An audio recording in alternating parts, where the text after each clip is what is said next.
Welcome to Snooze Worthy, a podcast by Parenting Practice of Colorado, your window into the world of pediatric sleep, where we explore the science behind sweet dreams, effective sleep teaching techniques, and all the intriguing nuances of your child's slumber. I'm your host, Lindsay Birchfield. And I'm Paige Legault. Together, we're here to guide you through the labyrinth of parenting, offering insights, strategies, and science-backed advice to make parenting during those early childhood years not just manageable, but truly memorable. As pediatric sleep specialists, we've seen the transformational power of sleep in countless families.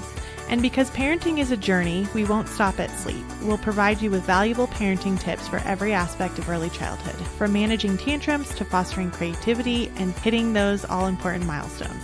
So whether you're a seasoned parent in need of a sleep overhaul or a new parent preparing for the joys and challenges of early childhood, Snooze Worthy is your trusted resource. Join us as we unravel the science of sleep, share practical advice, and make parenting truly snooze-worthy.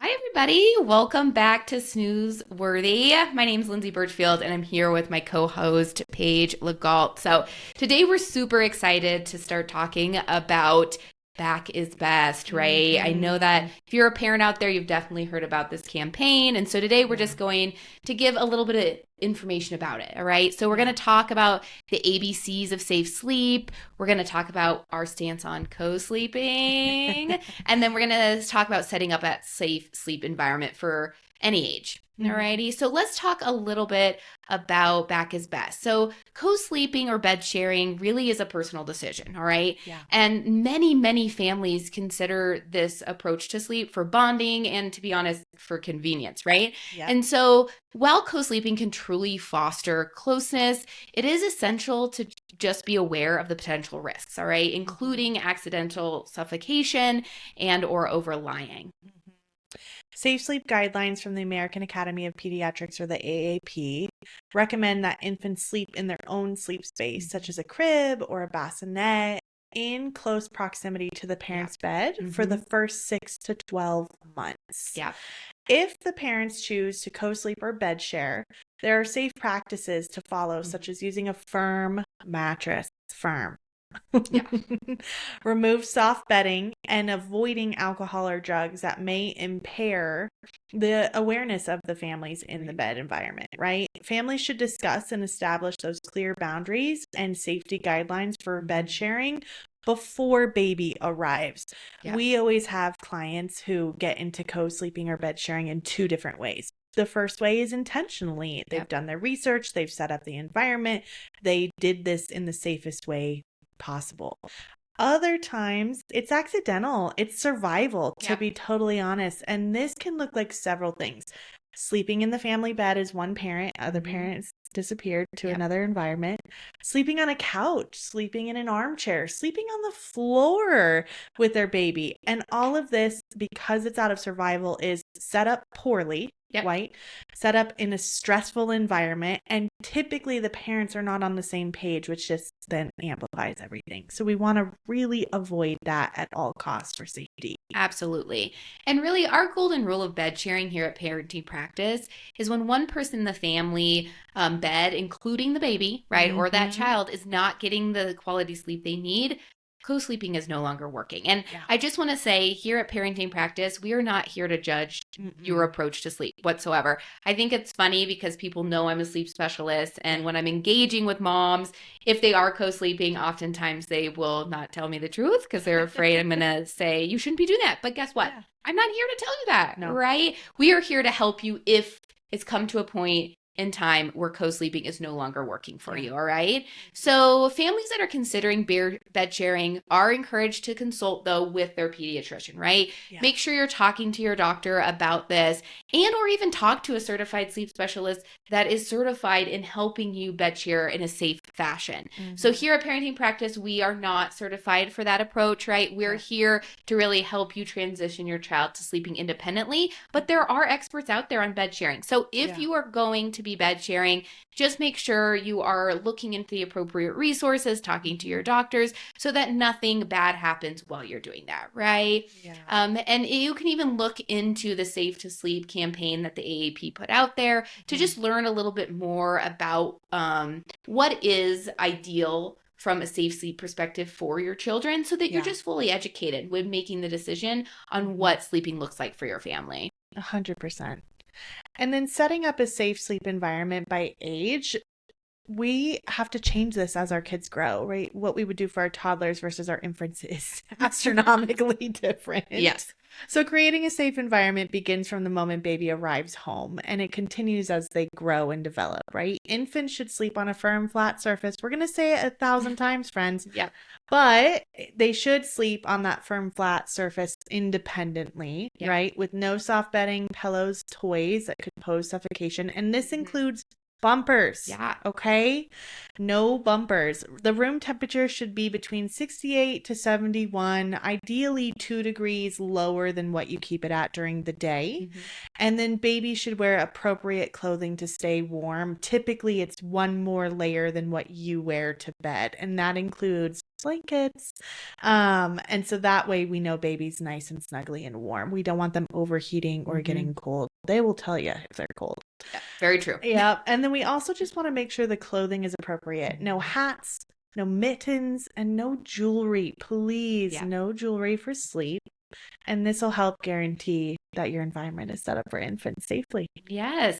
And as you mentioned, Paige, right, as our children age, so does their needs in terms of having a safe sleep environment. So as your child transitions to that big kid bed, which is always a fun milestone for families, we just want to make sure that their safety measures are adjusted accordingly, okay? So one of the big things, right, with having a toddler in a bed is that they can get out, which means now all of a sudden they can explore. So we want to make sure that the entire environment remains free of any potential hazards, okay? And so the first thing is just making sure all furniture is mounted to the wall, right? You might have that crazy little kiddo that is a great climber, but the next thing, all of a sudden, they're sitting on top of their dresser, and heaven forbid that would fall on them, right? We also want to make sure that cords and outlets are covered, that all of that is childproof. Also, that all bathroom products such as lotions, medicine are all locked up. I have a personal story about this where I learned my lesson. Oldest, quiet time, all of a sudden real quiet. We all know that's not good with that age range. So I went to check, and yes, she had gotten indoor lotion all over her baby doll, herself, the carpet, the whole 9 yards. So lock that stuff up, right? In that case, it wasn't a hazardous material, but it made a mess. Right. It certainly was a mess. Yes. Yeah. Also windows. All right. So we want to make sure the windows are locked, the screens are intact. I just want to say with screens though, that is not going to prevent your child from falling out. So no, you have to make sure that that window is actually locked, right? And maybe so that they can't invest in an additional child-proofing lock on the window. Absolutely. If they know how to open it. Yep. You don't ever want to leave that up to chance. No, heaven forbid. That would just be horrible. So those are just a few things to make sure that you're really looking into as your child transitions to being in their space more freely. 100%. So the next step would be to understand the ABCs of safe sleep. And the ABCs of safe sleep is alone, on the back, in the crib. Very simple to remember. Nice and easy for us tired. Yes, love ABCs, right? Yes. And so this is a guideline that has been endorsed by pediatricians, AAP, sleep experts around the United States. And the ultimate goal for the ABCs of safe sleep is to reduce the risk of SIDS or sleep-related incidents. Infants, again, should always be on a flat, firm surface in their own sleep space, such as a crib or a bassinet mini crib. We want to minimize the risk of entrapment and suffocation. Again, placing those babies on their backs to help has been shown to reduce the risk of SIDS, which we love. And this position should be maintained regardless of if it's naps or nights, right? Always back is best. And when we lay our infants down, we always do feet, bum, back, head to reduce the risk of a startle. So the transfer actually works for you, which is a good little trick. I love that trick. Yep. While it's natural for parents to want to comfort their babies, right? We all do, including ourselves. To bring them back to our own beds is such an easy thing to do. But if it's not set up for safe sleep, it's not a good option. So always make sure that you are room sharing. Parents in the big bed, baby in the bassinet or the crib for closeness, bonding, and convenience. And that will also reduce the risk of SIDS, suffocation, or overheating. Absolutely. So let's talk a little bit about some latest research specific to SIDS and positional asphyxiation. So sudden infant death syndrome, or SIDS, is truly such a heartbreaking It's tragedy, devastating. right? And Yeah. it just unfortunately continues to be the Mhm. leading cause of death in infants under 1 year of age. Yeah. And ongoing research has identified that there are certain risk factors that make Mhm. SIDS more likely for your child. And one of those would be maternal smoking Mhm. during pregnancy. The other one is premature birth and or the exposure of secondhand smoke. Mhm. Also, breastfeeding has been shown to reduce the risk of SIDS, as well as using a pacifier, which is really wonderful, right? And the reason why is Mhm. it helps to maintain the openness of the airway. Uh-huh. A positional asphyxiation, occurs when a baby's airway actually becomes blocked. And Mhm. that's typically by bedding or soft surfaces, or unfortunately, maybe even an arm or something like that. Mhm. Babies just don't have the strength, right, to be able to lift their heads up so that they can clear that airway. Yeah. And so if there's something that is there on top of them, they can't make those movements, right? And so we Mhm. really want to emphasize the importance of maintaining, clear sleep environment, avoiding items like that that could absolutely obstruct the breathing airway. Yeah, Yeah. absolutely. At Parenting Practice, our goal overall is education. Yeah. And a lot of specifically my clients are bed sharing families. Absolutely. Yeah. And they come to us when they're ready, or they come to us when they are considering to make a change. And so it's our job to guide them, answer questions, and support. We do not sleep train for co-sleeping in the same bed families. We train with independence, whether that's room sharing on their own sleep space, Yeah. or moving baby, infant, toddler to their own bedroom. Yeah. And so we here do not judge you for your Absolutely choices, not. Nope. but we're here when you're ready for the change. And we just want you all to get the best sleep that you can possibly have. Yep. Awesome. Yeah. Yeah. And I think the wonderful thing is there is a lot of myth out there about babies, specifically newborns, right? Yeah. Not being able to sleep independently. That is 100%. something that is just going to be very challenging. No one's going to get sleep if you go down that route.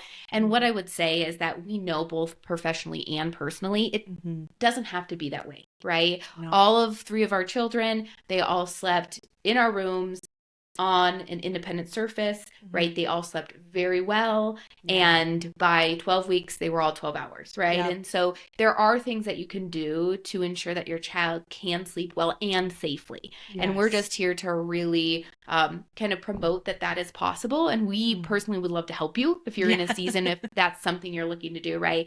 We 100%. have our sleep farm. That's a wonderful resource for Yeah. that fourth trimester and those newborn babies, but you don't have to risk good sleep just to be safe. That you can No. have it together. You absolutely can. You don't, it's not an all or nothing thing. No. Parenting is in the gray, right? Like, Yeah.